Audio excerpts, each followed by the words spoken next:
Hello, and welcome to the CT Bauer College of Business. I'm Maya Houston, and welcome to all of you. I'm sorry I'm a very poor stand-in for Dean Latha Ramchan, who unfortunately can't join us tonight. But thank you all for being here for the Sequent Lecture Series, Distinguished Lecture Series. And thank you to Sequent AGL for being the sponsor for this lecture series. This is the first of the year, and so we hope that you'll also attend the other 3 that will occur this year. Thank you all for coming, and now I introduce Bernie O'Quinn from Sequent AGL. And again, thank you very much for what you do.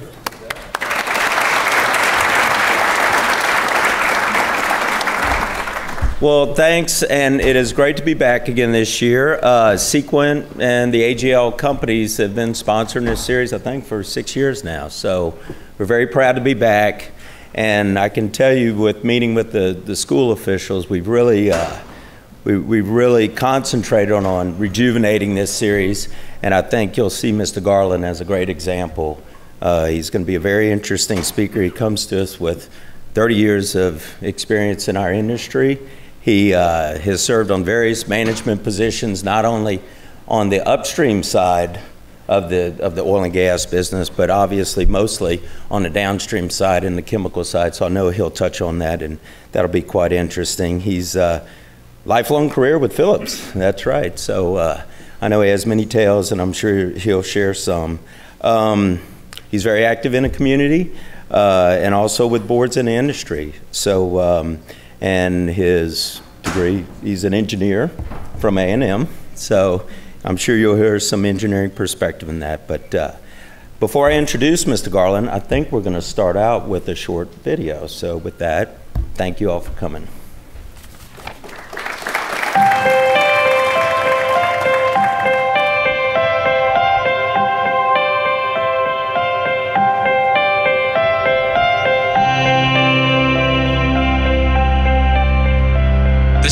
Started for us, the beginning of a great heritage. One made up of innovation, diversity, and forward thinking. But you know, we wouldn't be who we are without the amazing people we have on our team. The amazing people that make up our family.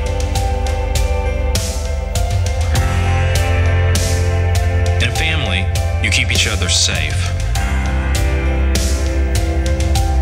We protect each other. We protect our environment. We protect our communities. For us to succeed, we have to live with honor. We stand behind our word, and you can count on us to do the right thing, always. And to us, commitment is everything. We are inspired to achieve the highest levels of performance in everything we do. These values are what make us great. Safety, honor, commitment. They keep us moving forward to a promising future. And it's always been about moving forward.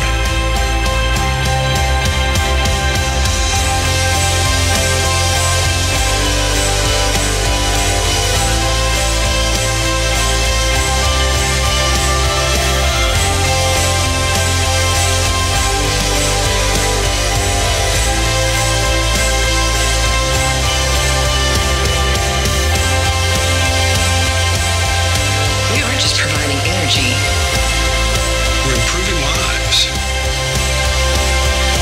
And I really am proud. So proud to be part of this family. We are a family. We are Phillips 66.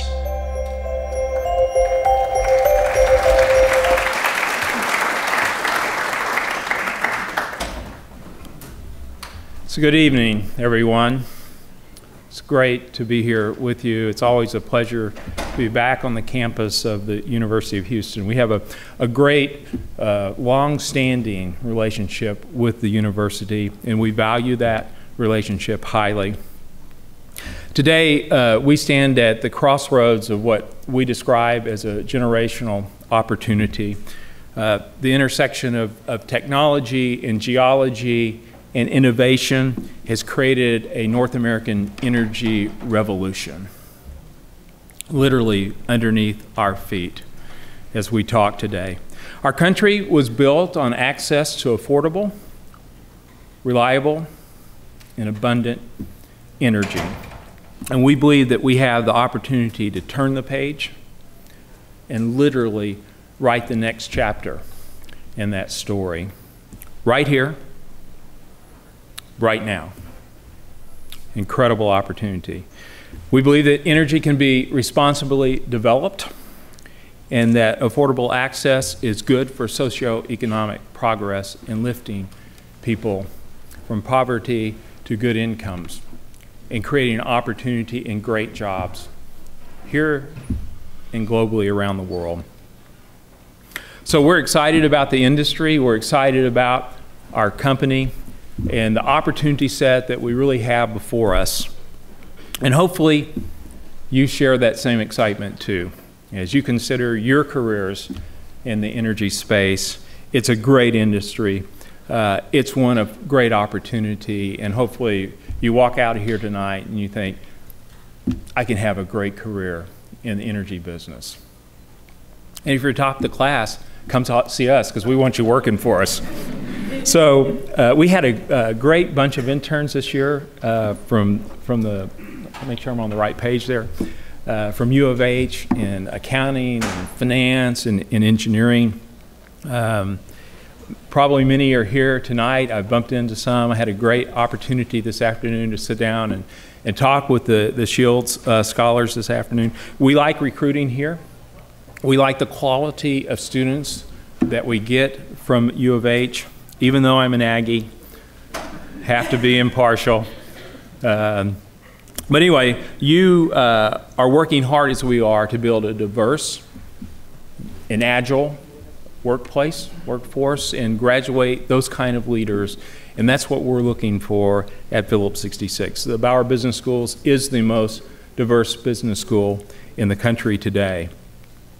My experience, 34 years, and I've been in upstream, downstream, midstream, side stream.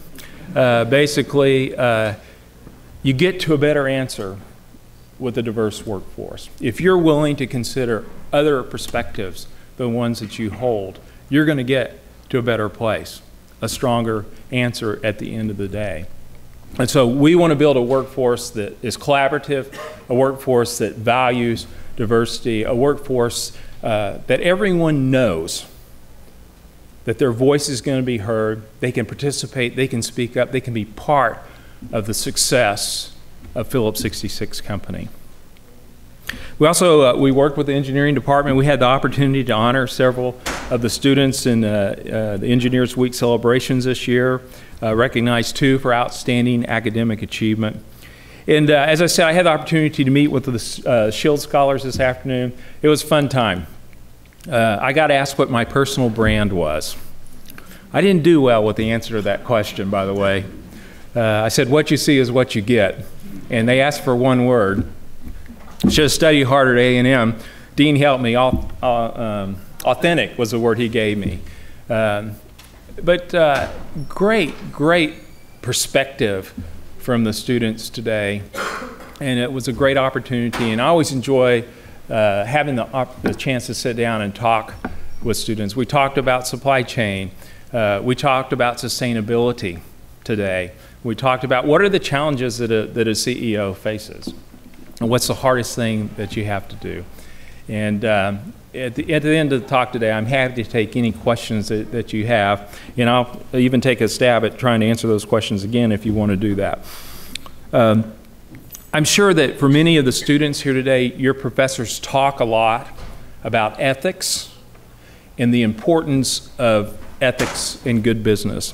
And I do want to talk about that tonight. In fact, that's the majority of what I want to spend my time talking about, that intersection of making good business decisions and how ethics play such an important and vital role in that as we move forward.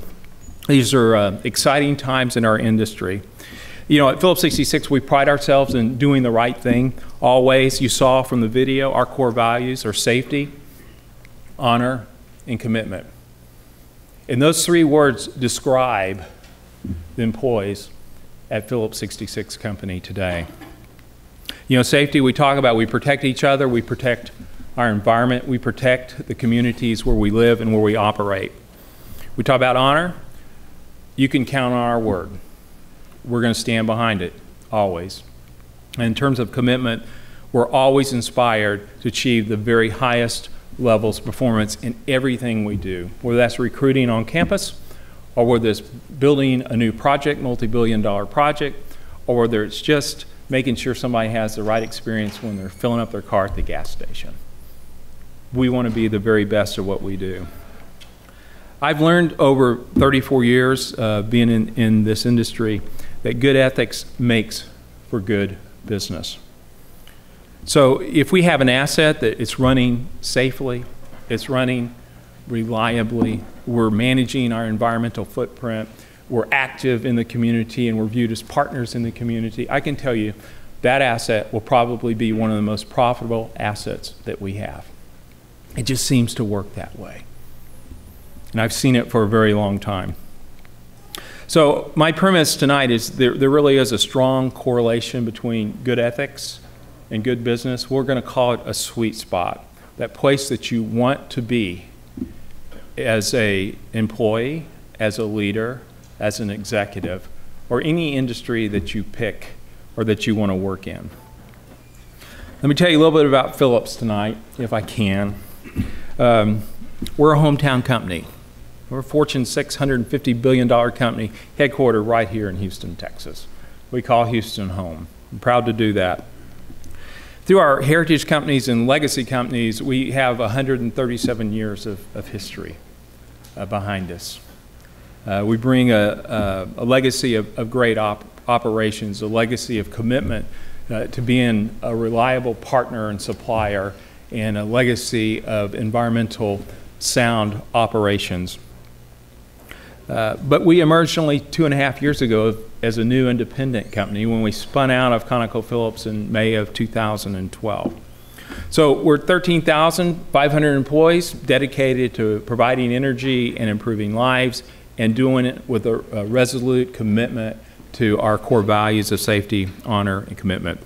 We talk a lot about being an energy manufacturing company, logistics company.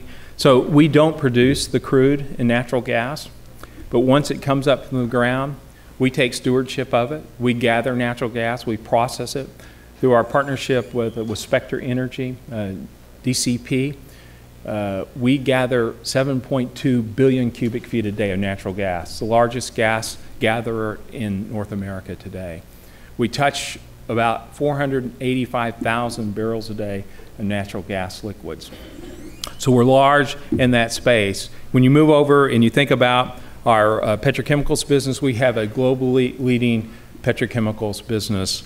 And we touch petrochemicals that you find in your icebox, like the milk jug you may find, or the parts in your car, or the electronics in your house. We touch all those. We also have 2.2 million barrels a day of refining capacity. And we move about 4 million barrels a day of crude and about 4 million barrels a day of products kind of through our systems. So our logistics capabilities, our commercial capabilities are large, they're complex, and they add a lot of value to our company. We've returned over $7 billion back to the owners of Phillips 66 Company since May of 2012. That's through dividends and through share repurchases and exchanges. We've raised the dividend by 150%. Our peer group has raised it 50%. We're just tearing them up on that. They love that. Our share price is up more than 170%. So that's a vote of success from the market, from the owners of the company in terms of the strategy and the execution of the first 2 years in terms of the company's performance. So I would tell you we've accomplished a lot, but there's a lot more left to do in front of us as a company. So these are exciting times to be in the energy business in North America and even globally. But with this revolution going on, the industry is literally going to invest billions of dollars in infrastructure. Think about pipelines, think about terminals, think about export facilities, think about NGL fractionators, all the infrastructure that it takes to get this energy and the products of this energy to their best and highest value markets around the world. So, just a moment to talk about technology innovation. I'm already 2 slides behind. This is going to go really well tonight. As you think about what we have before us, in 2005, I was going around the country and I was making speeches about the demise of the energy-intensive business in the U.S. If you made aluminum or you made steel here, or if you're in the petrochemicals business, the future was not North America. It was places like Qatar, where I spent 3 years in a decade. It was places like Saudi Arabia. It was in the demand centers in China, in India. The international oil companies were in remote areas of the world looking for resources. And we were building LNG import facilities. We built 2 of the 12, thinking we were going to import natural gas in the U.S. Why? Because we thought we were running out. We were so wrong. At the time that I was around giving those speeches, literally under my feet, there was a revolution going on. I completely missed it. I was in good company. A lot of people missed it. There were some brilliant people out there like George Mitchell that didn't miss it. And he really pioneered hydraulic fracturing. And that's become a bad word for many in popular social media today. But you know what? We have been fracking wells for 60 years. The administration, the EPA, has looked with due diligence to try to find one case where we've contaminated the water table by fracking a well. They haven't been able to find it. These are 60-year-old technologies. We've fracked millions of wells successfully. What the bright idea that Mitchell came up with was combining hydraulic fracturing and horizontal drilling. And that allowed us to access resources that previously we knew were there. We didn't have a clue how to get them out of the ground. And he spawned a revolution. In places like the Eagle Ford in Texas, in the Bakken in North Dakota, and in Oklahoma, in Kansas, in Colorado. Guess what?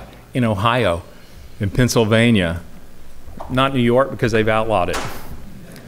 But they're going to catch up. Their neighbors, there's a whole revolution going on. In a renaissance and a resurgence in manufacturing that's directly connected and related to this American energy revolution. Permian, West Texas, 100-year-old oil field. If you go back at the beginning of the decade, producing 1 million barrels a day, exactly half of what it peaked at from the 70s. Right now, over 2 million barrels a day. Amazing. We're going into a 100-year-old oil field and literally renewing and revitalizing that. And production's now, above where it was in the 70s. So you look at the U.S., we've gone from 5 to 8 million barrels a day. We're up 3 million barrels a day. If you look at the estimates, it's between 10 and 12 million barrels a day of crude. We're moving from this idea of energy scarcity to one of abundance, one from needing to import to one of certainly maybe energy independence, and maybe even extending that conversation and talking about exporting of crude from the United States. Natural gas liquids, from under 2 million barrels a day. In July, we were 3.6. We're probably heading to 4.5 to 5.5 million barrels a day of natural gas liquids. Feedstocks for petrochemicals. Propane and butane to grill on your barbecue and to ship to Asia and Europe for heating and petrochemical feedstocks. Natural gas, 60 billion cubic feet a day to 80 billion cubic feet a day. Tremendous growth in energy in the U.S. And then if you want to look just north to our neighbors in Canada, great shale resources, great gas resources, great heavy oil resources up north. So we see lots of opportunity. These are certainly impressive numbers. Billions of dollars is going to get invested to develop these resources and move them to markets. So these are incredible opportunities. We're acting on them at Phillips 66. We're building, we're investing, we're growing. We're a growth company. We broke ground just a month ago on a $3.5 billion worth of projects down in the Sweeney Freeport area. We're going to build a 110,000 barrel a day NGL fractionator. We're going to build a 150,000 barrel a day LPG export facility. Our petrochemicals company is building a circa $6 billion project on the U.S. Gulf Coast. That project's going to employ 10,000 to 12,000 people for a multi-year period during the construction. There'll be 1,000 direct and indirect jobs once the facility's up and running in 2017. So this is kind of American energy, American security, and most importantly, American jobs. And that's what I talk about when we think about the renaissance that's being created by this revolution. We also have customers of the chemical company that are bringing tooling and manufacturing back from places like Mexico and China to make stuff in the U.S. again. You read where GE is moving tooling back from Mexico to Appliance Park in Louisville. Of course, they're selling GE appliances, but they're moving that work back. Why? To take advantage of $4 natural gas and 6% unemployment and a great dedicated workforce that we have here in the legal system that we have here in the U.S. It's a great place to manufacture in our country. So we need access to reliable, affordable, and abundant energy, and it's going to drive increasing prosperity for our country and for the world. As you think about that, just in the energy space alone, as we develop these resources, we think there's 2 million new jobs that are going to get added over the next decade. Incredible opportunity for those of you that are considering careers in energy. And I would tell you, it's a great place to consider a lifelong career in the energy space. These are all great companies. I happen to think Phillips 66 is the best, but they're all great companies out there, and you'll have a great career regardless of what you pick. So here's one for you. Here's the New York Times. Not necessarily known as an energy-friendly paper. And this is a front page, and it's talking about the industrial rebound in the Rust Belt. And they attribute that rebound to the surge in energy production in the U.S. To quote the article, it says, "A changing economic calculus for old industries and downtrodden cities alike from the so-called Rust Belt attributed to the domestic production surge." Youngstown, Ohio is a backdrop for that story. Youngstown used to be just written off as a has-been place. It's in a beautiful part of the U.S., but now they're building new factories there. Billions of dollars in investment is going in to supply services for the Marcellus Shale development. One local college professor said this. He says, "Not only is it not a ghost town anymore, you can hardly find a place to park." And so that's the development. But we see this happening in the Rust Belt. We see this happening in Southeast Texas. We see this happening in North Dakota. In fact, one of the concerns I have is about the industry's ability to execute all this work. You know, do we have the skilled electricians and pipe fitters and welders to really do all this work? If you just look at the Gulf Coast today, there's about 50 to 60,000 skilled craftsmen out there. At peak in 2017, 2018, we may need 90,000 people. So we're working cooperatively with the unions, who, by the way, have a great latent base to train and develop these kind of workers that we need. We're working with junior colleges like San Jack to be able to prepare these workers. We're also leveraging with CP Chem a $1.6 million opportunity to help students take dual course credits for college to help prepare for jobs in the petrochemical business. So anyway, so back to this great opportunity that's in front of us. I think it might be the defining challenge for our country, for our industry, and for our company. You know, how we take this gift of energy that's been given to us and how we develop it responsibly and how we make it available to people that they can use it and improve their everyday lives. That's our challenge for the future. And by the way, it's going to be your challenge too as you enter the energy business, which I hope you do. So at Phillips, we're laser focused on this intersection of business and ethics. And for us, it begins with what we call operating excellence. So that's personal safety, it's process safety, it's environmental excellence, it's reliability, it's cost management. It's the blocking and tackling of fundamentally running the business well every day. We think that we have the energy to lead our industry in this area. We want to be the very best that's out there. You know, I think that if we get this part of our jobs right, we actually protect and we enhance shareholder value by doing that well. One big accident, you can destroy a ton of shareholder value overnight.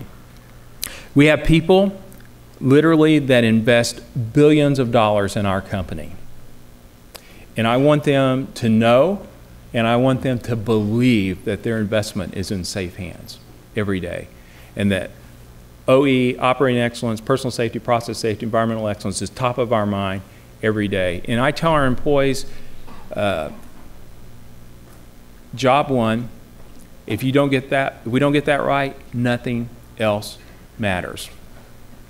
I was at a conference last Monday, the TPH Tudor Pickering Holt conference here in Houston, investor conference, 250 people in the room, and talked about the strategy of the company. And I started with OE and talked about the importance of OE.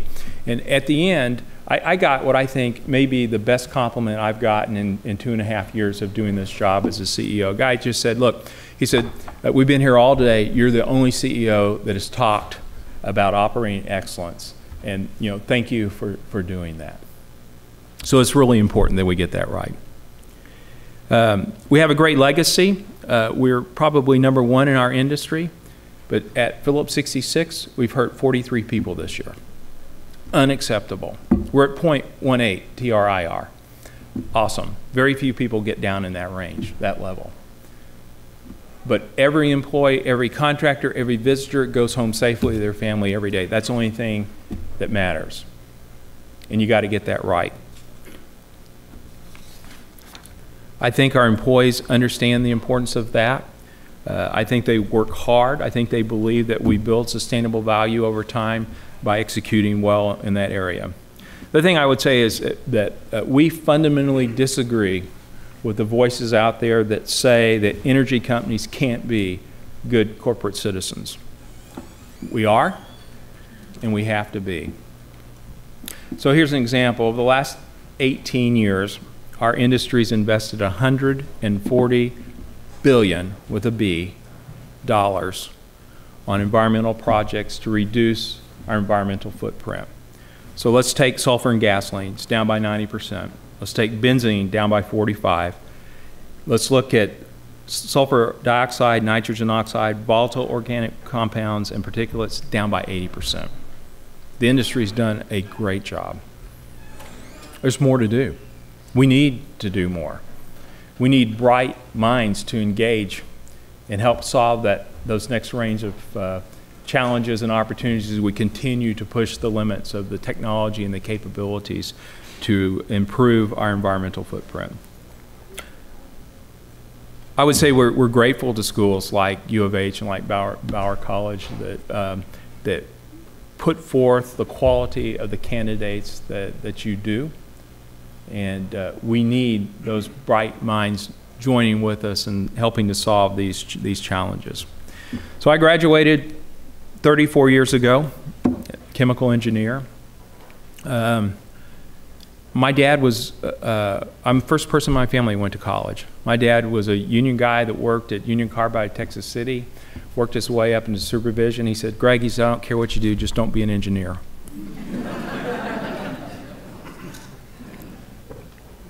It was a great decision. I sent him a copy of my business card that said Chairman and CEO, Phillips 66. He loved that, got a kick out of that. But as I think about, Phillips 66 and the 34 years, we've always wanted to be a company that hired the best, that we're going to train, we're going to mentor, we're going to develop people, we're going to provide opportunities for people to excel.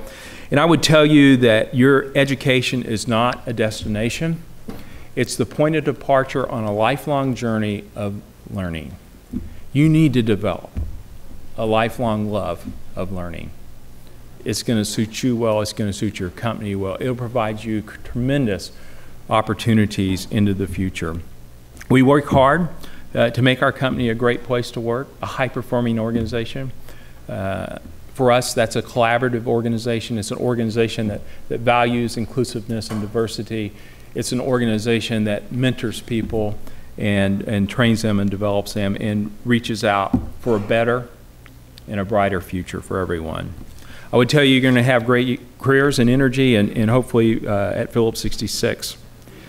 I'll tell you this, as long as we're on the subject of ethics, you can tell a lot about a company. You can certainly judge a company by the way it treats its employees, by the way it treats its business partners, by the way it treats the communities where people live and operate, and by its relationship with the regulatory and governmental bodies that are charged with regulating us and watching over us. So I tell you that a culture of ethics and good ethical behavior is absolutely a key, critical component of a high-performing organization. So I've heard ethics described as what employees or what we do in the middle of the night when we know no one's watching, or in today's world, we think no one's watching, right? A lot of people have been tripped up with that one lately. And when no one's watching, we think no one's watching, we make the right decision. We don't take a shortcut. We go out of our way to make that right decision. And so, my question is, do we always support people when they do that? Do we create the kind of environment where they know that if we don't like the outcome, but they still did the right thing, we're going to celebrate that as a company? I'll talk more about that in a minute. But I got to tell you, for me, it's sitting in a role of the CEO of a $150 billion company that's immense. There's more going on than I can literally keep up with every day.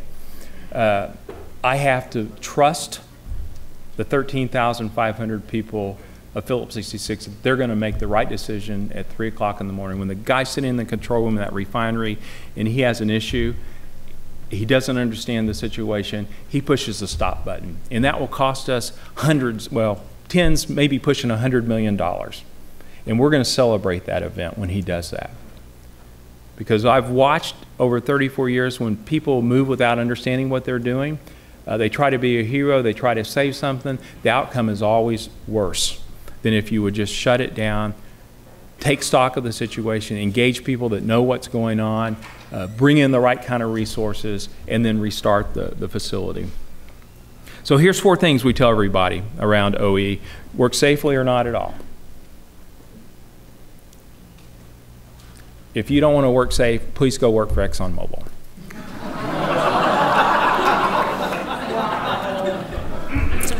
I'm sure Rex would love that. Second, there's always time to do your job right. Our work is never so urgent we have to rush through and get to an undesired result because we were rushing through. We can always take time. In the course of 30 years, I have never seen a decision that has to be made right now, today. There are people that will tell you that it does. It doesn't. You can always take time and do it right.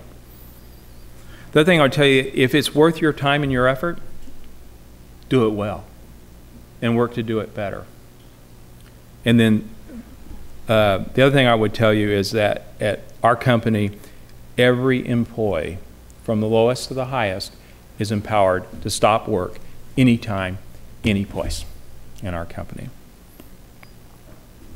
So it doesn't matter where you went to school. Even Aggies get to stop work if they see something they don't like. If you don't like something in terms of personal safety or process safety or environmental safety, stop it. And like I said, we will celebrate those events. As I go out and I talk to people out in the field and operations, I always ask, do you have the authority to stop unsafe work? And I always get, yes, I do. So I think that's a testament to the leadership and the management of the company. So let me give you an example. At Billings, Montana, we have a refinery. It's a great refinery, highly profitable. And we had an employee that was walking through the facility, operator. He looked into a furnace and he thought he saw a pin flame in that furnace. And he shut it down. Shut the whole refinery down when he did it. And you know what? We did have a pinhole leak, and that could have led to a much larger, more serious issue. You want to know something else about this employee? It was his first week on the job. Incredible. He may have saved lives that day, for all I know. But he certainly saved us a lot of money because we were able to quickly respond, quickly fix the leak, and get back up and run. You got to have high standards if you're going to be ethical. And words like ethics and character and discipline and commitment and integrity, passion, professionalism, responsibility, they all should mean something to you. And how you work together, how you interact with the people that you work with, and how you do your job. I would tell you that it has to be embraced by the leadership of the company, and it has to start from the very top. Tone at the top is critical in importance to making sure they have the right kind of culture. So operating excellence is woven into the very fabric of who we are. It's a great example of where good business meets ethics at the end of the day. So another way we practice good, I'm still behind on these slides. Another way we practice good business is taking care of the communities where we live. We want to be a vibrant part of the communities. We want to be a proactive part of the communities. We want to have a voice in the community, certainly, and it's part of our license to operate there. And so it's not only the right thing to do, but it actually has a good business purpose as you think about it. So for us, we've identified three key areas we want to make an impact in. Education, health and safety. I know that sounds like two words, but we make it one word. Education, health and safety, and the environment. Those are our three kind of core pillars of community involvement. We focus these locally, and we put big dollar resources behind those, and we allow our employees time off to go participate and be part of that. So we don't just want to write a check. We want our employees to be an active part of participating in these areas. And we think that we make a bigger impact by doing it that way. So, you know, part of improving lives is improving education. Reading is foundational, I think, as everyone knows. This September is National Literacy Month, and so we've partnered with the Barbara Bush Literacy Foundation, which, by the way, is really a terrific organization, and with Lone Star Sports to promote literacy across Houston this month. You know, I talked about we don't just write checks. Our employees go to schools and read to children, underprivileged children. Talk about the importance of reading and the importance of doing well in school and staying in school. And if we can catch them then, we have a much higher probability that they'll actually finish and graduate high school. So we're supporting the healthy development of the community, but also the future leaders and workers of Phillips 66 Company. You know, I talked about the $3.5 billion investment at Sweeney and touched a little bit on the $1.6 million contribution to the Sweeney School District. But this is going to allow students to jointly pursue their high school education, but at the same time get college credit that ultimately prepares them for a better future, and hopefully for a job in the petrochemical business or the refining business. In Bartlesville, Oklahoma is the center for our technology. So our global technology research is done out there. Most of the back office functions of the company are done there. And so we have pushing 2,000 people in Bartlesville, Oklahoma. So it's a critical place for us. So we announced this year a $1.7 million grant to the school district there to do STEM work, so science, technology, engineering, and math. So there'll be labs where students can go and learn skills. It'll be a place where the employees can go and give back and mentor students in high school. And it's good for the community. It makes Bartlesville more competitive. We get better quality graduates coming out of there and ultimately better employees. So it's a neat way, and it's a neat intersection of good business and good ethics. Another example. So, you know, I think that great companies create differential value, and great companies value the stakeholders. And for us, stakeholders are shareholders, they're employees, it's the communities, it's our business partners, it's our governments. And I think value creation is not only made possible, but it's optimal when you get to that right intersection of good ethics and good business. So what I would say is, you know, as you launch your career, you know, look for the sweet spot of that, where you can find that. Look for a company that values people. Look for a company that stands for something in terms of operational excellence, where they're concerned about the employees, they're concerned about their environmental footprint, they're concerned about the future and investing in the future and investing in their employees. I would tell you that I think the opportunities are immense, so never, ever compromise. Go for the best while you're there and you're looking for these opportunities. Do the right thing, and always success will follow you. And the other thing I would tell you is, you know, as you think about Phillips 66, don't think of us as a gas station, although I encourage everybody to stop and fill up at Phillips on the way home tonight. But hopefully you'll think of us as 13,500 people that are dedicated to providing energy, improving lives, and doing it with safety, honor, and commitment. Whatever your values are, live those values, and look for a place where you can employ your personal values in the company that you'll choose. You'll be highly successful if you'll do that. So regardless of what you pick, we wish you every success and all the best. It's been fun for me to be with you here tonight. It was a great opportunity. I enjoyed being with you. We've got some time left. If you're interested in asking questions, I'll try to answer them the best I can. Here's the deal. No questions off limits. You can ask me any question you want to ask. If I know their answer, I'll tell you the answer. If I don't know the answer, I'll make up an answer. If I know the answer and can't tell you, I'll tell you that. But please, if you've got some questions, I'd be happy to try to answer some in the back. And tell us who you are, and either what you're studying, or if you're alumni, where you're working and what you do. And talk loudly, because I'm old and deaf. Hi, my name is Weve, and I'm a junior at the Bauer College. And my question for you is, since you have been a CEO for Phillips 66, what has been your toughest challenge, and how did you overcome that? So the question is, what's the toughest challenges since I've been a CEO of Phillips 66? I love what I do. I love this company. I love the people.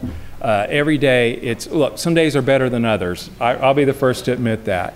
And we have such an incredible opportunity. We literally stood up a brand new Fortune 6 company, $150 billion company, processes, systems, everything worked, no problems. Employees did a phenomenal job. So it's an absolute privilege, and it's actually a very humbling experience to get to be part of a team of people like that. So my job's a pure joy. I'll tell you, the thing that I didn't really anticipate was the public dimension of the job. I do a lot of this. I eat a lot of chicken dinners. Some of those are better than others. And then I spend a week a month on the road with investors. And I'm telling the strategy of the company, the story of the company, the opportunity of the company. New company, new strategy, new management team. And so I felt it was really important to do that. And so I would say that it's not the hardest part of the job. But I think it was the part that I maybe underestimated when I was thinking about what does a CEO really do. Yes? I'm Barbara Gardner, and I'm a graduate of UH. I'm an employment lawyer. Today on CNN, it was stated that good companies will invest in employees rather than merely maximizing shareholder profits. What is Phillips 66 doing to invest in its employees? Yeah, it's good. Good question. So I would take exception to the fact, look, I mean, shareholders own you, and if you don't do a good job of taking care of your shareholders, the CEO gets fired first. And the second thing is, Warren Buffett buys you, and so if you want, we've been around 137 years. I want to be around another 137 years. Having said that, we would not be who we are without the amazing people of Phillips 66 Company. And we cannot execute this great, wonderful strategy we have in terms of really the transformational change of Phillips 66 Company. Between now and 2018, we're going to double the enterprise value of this company. That we told Wall Street that very straight out, and how we're going to do that. And so we have to invest in employees. We have to train. We have to mentor. We have employee resource networks where new employees come together. It's a great forum where they can share what's going on. I spend time with that. Greg Maxwell's here tonight. He's the CFO. He spends time with that. Our whole ELT is dedicated to going and spending time with these employees. We spend a lot of time thinking through developmental assignments and where we're going to rotate people. I also tell people, you know what, your best place for development may be the job you're sitting in today. And if you can't find an opportunity to develop, you're not looking hard enough. And then the thing I would say is I think employees have an obligation. I've been a supervisor for a long time. And you know what? We just don't wake up at 2 o'clock in the morning and have this great idea. Bob needs to go to X, Y, and Z. Bob needs to be talking to me so I understand what Bob wants to do and where he thinks his strengths and weaknesses are. And then the last thing I'm going to say about this is I think any professors here in performance management or development or anything like that, good, I got a free rein.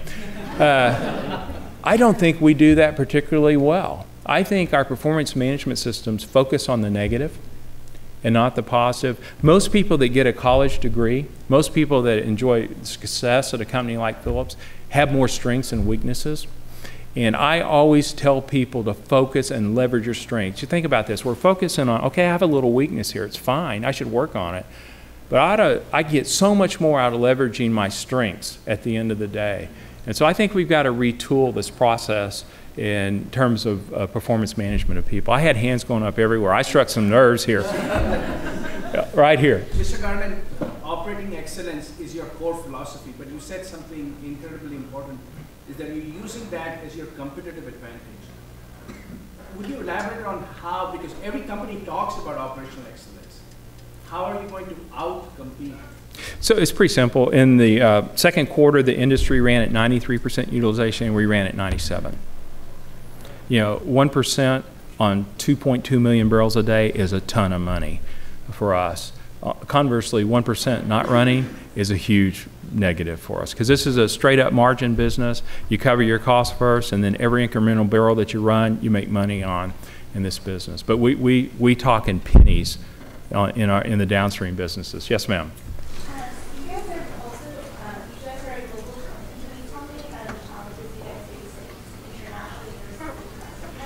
Yeah, so the question is the challenges we face internationally versus domestic.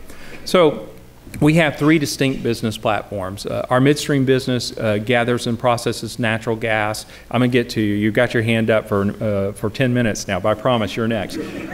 We gather and process natural gas. That's pretty much a North America phenomenon, and so all of our assets are there.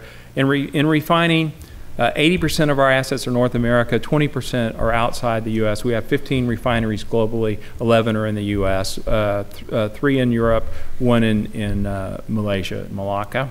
Our chemicals business is truly a global business with assets all over the world, in North America, in the Middle East, in Europe, in Asia.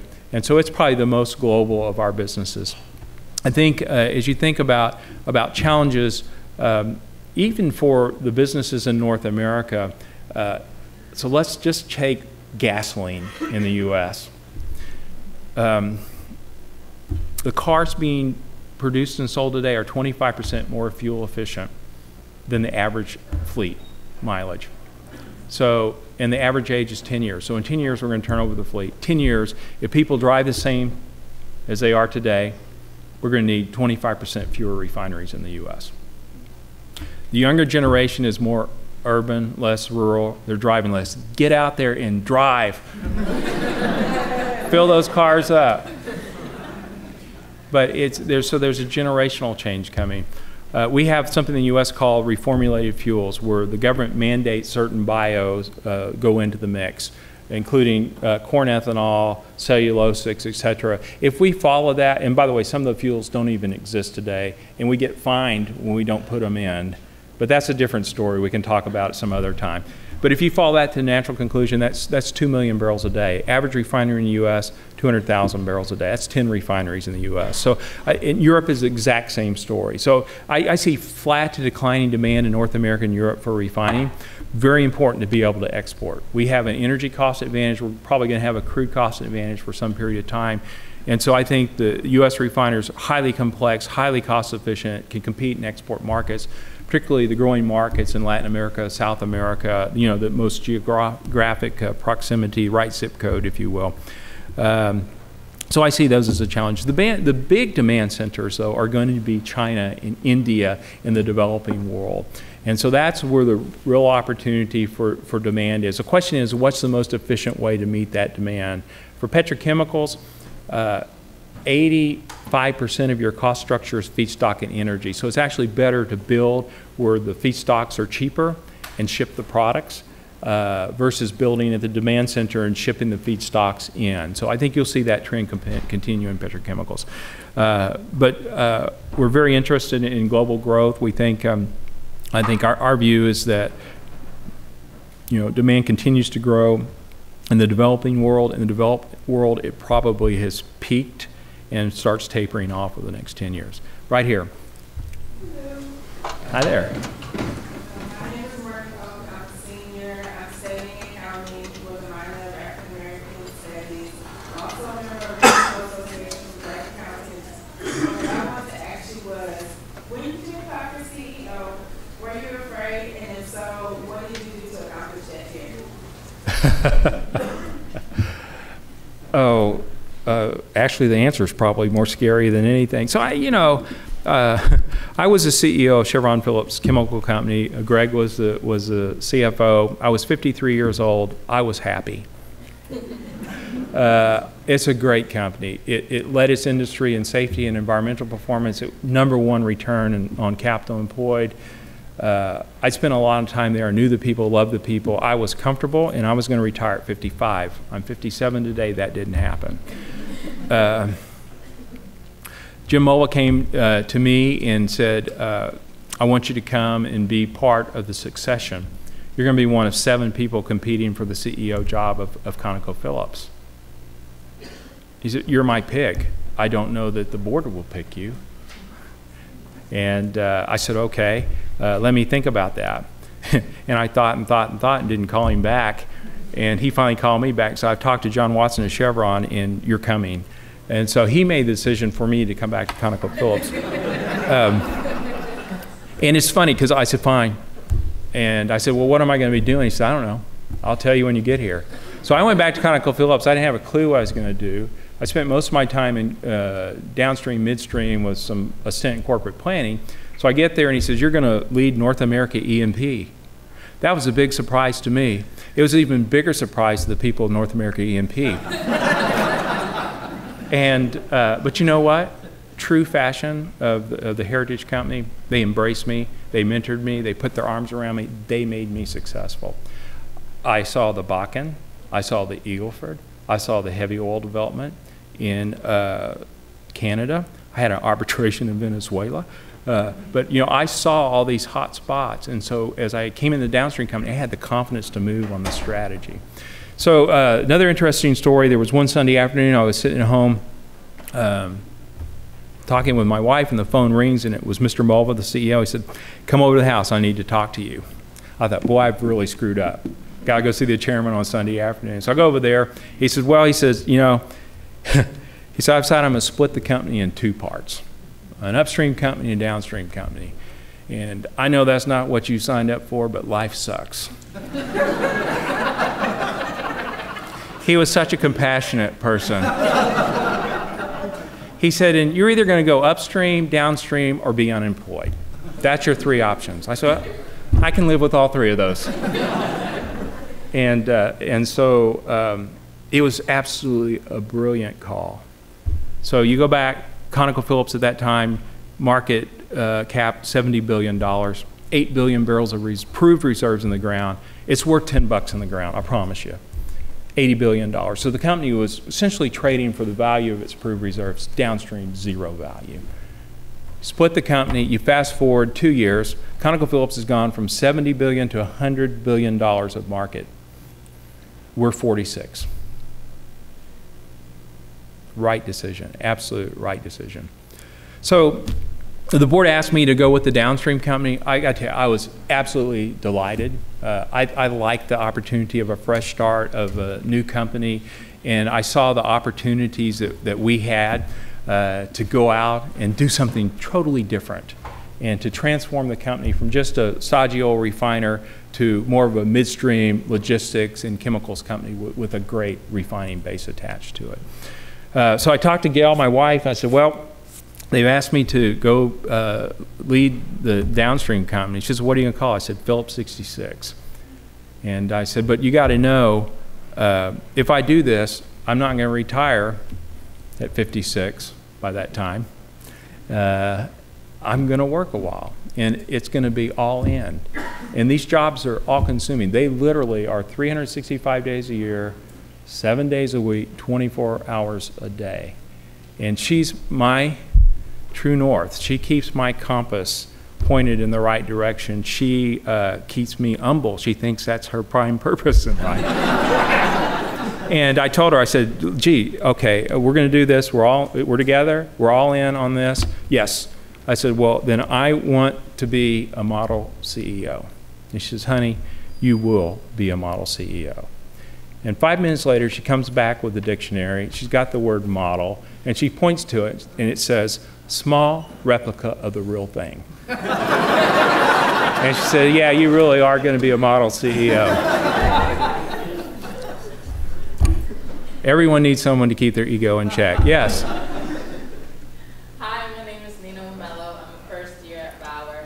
And my question is, I've heard a lot of companies claim that they've decreased their carbon footprint and they're doing all this stuff for the environment, but I haven't actually seen what they haven't been able to adequately explain exactly what they're doing to make their stuff more environmentally friendly. Yeah. So can you guess my question? So yeah, I'm happy to go there. So first of all, we're in a carbon intensive business. We produce fossil fuels. We produce gasoline and distillate and jet fuel, and those are fossil fuels.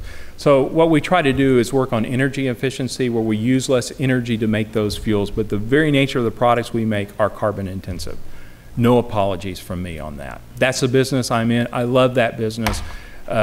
You can drive a Tesla from San Francisco to Los Angeles today if you want to get out and push it halfway.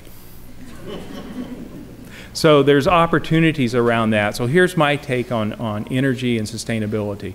I think clean is better than dirty, and there's more that we can do to reduce our environmental footprint. I think conservation is better than waste, and there's a lot more we can do. But cars, think about cars, the average economy of a car today is 35 miles per gallon, and they're great cars. Ford's bringing out a F-150 truck, all aluminum. It's going to get plus 20 miles to the gallon. I got my wife out of her Hummer. She loved that H2. But you know what? It got 11 miles a gallon going downhill with the tailwind and the engine turned off. So there's more we can do around conservation and energy, and we want to be good citizens. What I would say is, if you read the EIA, our own government, when they look out to 2040, fossil fuels are still going to be 80% of the global mix. Wind is going to grow. Solar is going to grow. But it's really important that they're not going to be able to replace fossil fuels with the current technologies we have. Texas is a great example of wind. Texas is the largest wind producer of power in the U.S. today. If you look across those wind turbines and you average their energy density, 1.8 watts per square meter. Power one Facebook server farm, you've got to cover 11 square miles in turbines. We can start at Chicago and cover the whole eastern half of the U.S. with turbines. That might be a good thing, by the way, to generate the replacement of fossil fuels. It's not going to happen. Do they grow from a small base to 16% of the mix in 2040? Yeah, I believe that. And should they do that? Yes, they should. When you look at a world that's hungry for energy, that's growing globally, we've got to provide energy to drive that growth. It's going to take coal. It's going to take natural gas. It's going to take oil. And here's one for you. It's going to take nuclear. It's going to take wind. It's going to take solar. And the only way that we can lift people out of poverty, we got to provide them energy to power them out. You can't lift yourself out of poverty without having access to energy. You cannot name one example of a country that's done it. You can't stay up at night and study your books. You can't charge your iPad or your iPhone. You got to have access to energy to do that. And so it's a critical component of an improving lifestyle. Can we do a better job on the environment? Yes. Do we need to? Yes, and we should do a better job there. So there's three components to my plan. My plan is you got to be clean, right? You got to manage that environmental footprint to the best of the technology that's available to you to do that. And then you've got to think about conservation and how we use less energy. Energy usage per unit of GDP in this country is half of what it was in 1980. Are we making progress? Absolute greenhouse gas emissions are down in the U.S. Part of that is the economy is down, but a big part of it is the fact that we've replaced coal with natural gas on the stationary sources of power generation in the U.S. So we've made a lot of progress in the area. I think it's important that we continue to do that. But fossil fuels, by their very nature, are going to generate greenhouse gases when we burn them. Yes, sir. What does the market look like on the export of domestic crude products and regulation? So I think the market looks great. There's a lot of concern and loud talking about should we do that. So there's a ban on exports of crude out of the USA. You can actually export ANS from Alaska. There's a prescribed route. You go from Alaska down by Hawaii and turn right, but you can do that. The real question is should we relax crude, the export ban on crudes, whether it's light crude. And look, so I made 2 attempts to forecast when the XL Keystone Pipeline was going to get approved. I missed both of those. So if that helps you in judging whether or not what I'm going to tell you next is accurate or not, just take it under advisement. I think given where we are politically in the U.S., the fact that we have midterm elections in November, I don't think it's politically possible for Congress to deal with this issue. If you walk up to the average person on the street and you say, is ExxonMobil going to make more money or less money if they get to export crude out of the U.S., what are people going to say? Is my gasoline price going to go up or down if we export crude oil? So I think that's a political dimension that we have to think through.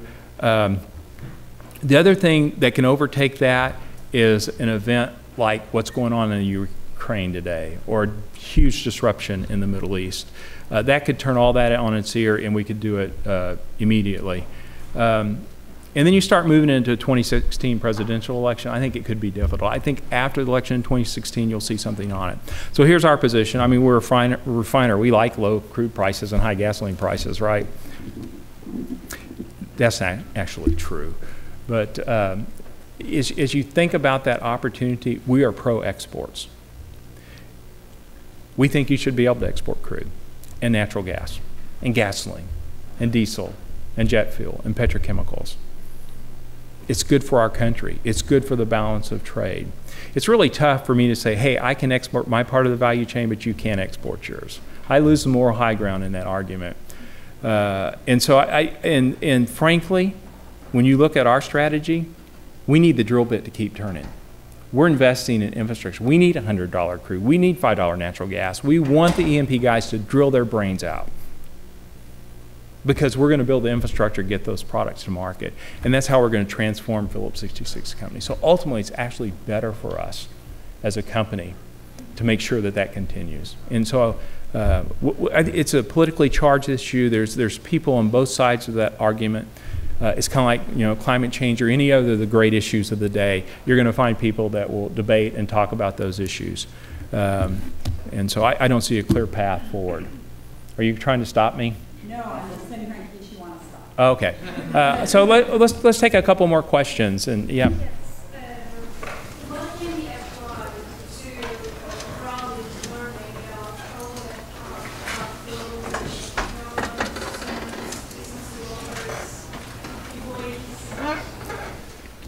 So globalization is another one of those topical issues where you'll find passionate people on both sides of that.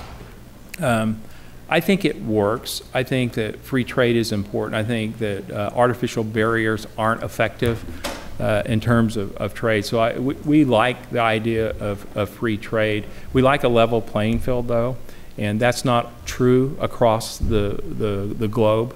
But I would say we would generally support that. I think that having things made at their lowest economic cost creates the most value ultimately. There's some pain in transition, like the textile industry in the U.S. There's lots of examples where you can say that globalization hurt a specific industry. But at the end of the day, the U.S. is still one of the most productive countries on the face of the earth. We're still one of the largest manufacturers on the face of the earth. We have a great future. And so I think there's always pros and cons on that side, and difficult decisions can be made. But I would tell you that as a person and then as a company, our policy is free trade works, and we should let it work. Okay, one more question. Yes, sir. Sidney Lacey, University of Houston alumni, Bauer. My question, if you hit on a big thing, is exports. Where are we globally as a country on liquefied natural petroleum exports? I know we're building a big plant down here. Where are we as a country? Yeah, so I think that I've lost count of, there's about 8 or so. Someone knows the answer can help me, but there's about 8 facilities that have been permitted. We support that. We think it makes a lot of sense. I think if you look at the basins that we have available to drill in the U.S., we're drilling the wet stuff now because of the liquids content drives the value and the returns. But at $5 a million BTUs, there's a ton of gas that's going to get drilled in the U.S. People don't recognize this, but the Marcellus is the 2nd largest gas field in the world. We've got more than a century's worth of natural gas yet to develop.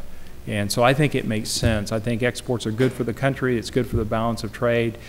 We have our trading partners, the Europeans, the Koreans, the Japanese, are beating down the door in Washington for LNG exports because they want access to that. And I think it's the right thing to do. So I think that you'll see a very measured, paced approach in the approval of these projects. But I think you're going to see the U.S. is going, I mean, today we're exporting crude via gasoline and distillate. We're going to export natural gas. We are in the process of becoming an energy exporter in the U.S. Fabulous being with you here tonight. Thank you for not falling asleep while I was talking. It always makes the speaker feel much better. And I wish you every success in the future. Thanks.